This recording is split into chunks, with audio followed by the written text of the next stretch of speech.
S'il vous plaît, vous avancez, s'il vous plaît, vous avancez. Vous avancez, s'il vous plaît. Allez de l'autre côté. Allez de l'autre côté. Allez de l'autre côté.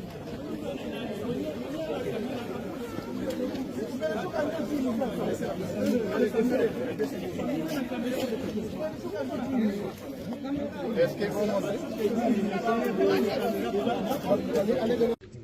Nous sommes venus justement les sensibiliser à ceux qui nous ont bien accueillis. Nous sommes d'accord avec eux que on peut s'engager à trouver une solution pacifique le plus tôt possible pour que la guerre s'arrête.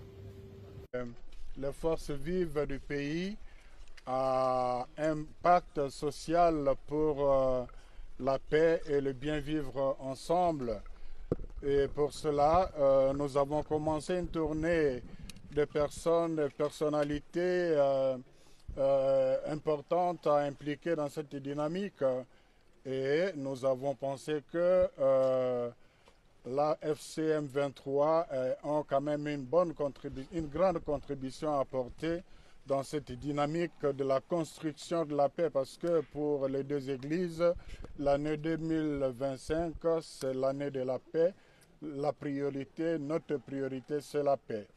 Et voilà pourquoi nous sommes venus les exhorter, aussi les écouter, et en même temps aussi, à travers Monseigneur Willy, écouter la population, savoir comment vivent les gens ici, qu'est-ce qui se passe.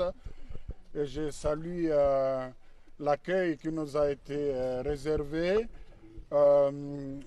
AFC et M23, bar M23 représenté par Corneille Nanga, nous a expliqué les raisons de leur agir.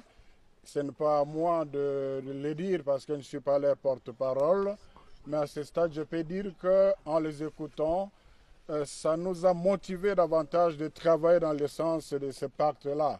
On a compris qu'il y a beaucoup de choses qui pourront être réglées si les Congolais se mettaient autour d'une table.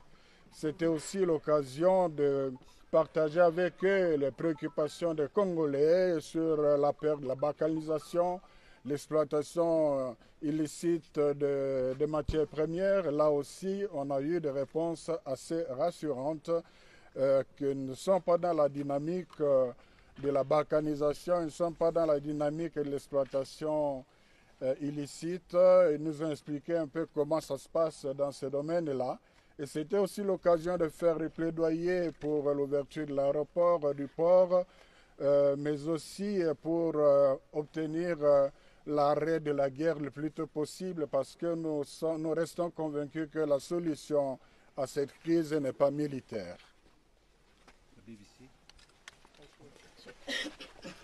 Please forgive me if I speak in English. You have come on a mission of peace. Do you think there is any chance of peace being achieved between the M23 and the government in Kinshasa? I'm sorry, my English is very poor. I can't speak fluently, but we come as pastors. We are guided by our faith. So we are believing that with the blessing of the God, with the implication of everyone, we can do something very important for the peace in this country. But it has been 30 years since Congo has known peace. I'm sorry, this is the reality, but we are hoping that we can change things